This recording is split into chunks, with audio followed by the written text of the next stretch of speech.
You talked about the influence that the 2022 midterms had on the president's thinking to decide to run for re-election. But around that time in 2023, polls showed that roughly 80% of Americans believed at that time that the president was too old to serve another term. Did he believe those voters were wrong?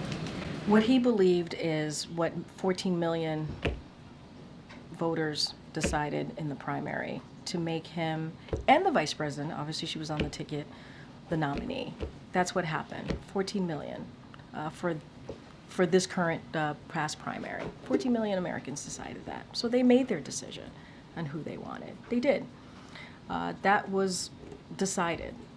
Now, as we know, in July, the president made a decision to step aside, and he immediately, again, decided to, without thought, without, second guessing, endorse the vice president. So you had 14 million Americans who made that decision in the primary. But around that time in 2023, the president's team also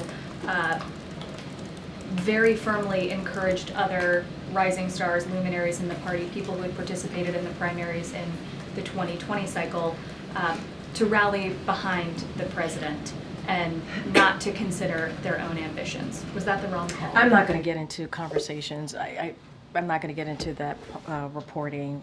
It is not unusual for people to rally behind the leader of the party. In this case is in this case is Joe Biden for the Democratic Party. It is not unusual for that to happen.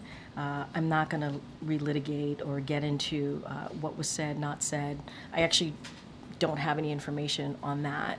What I can say is what the president decided to do, what the president believed, and what the president's going to continue to do is put the American people first.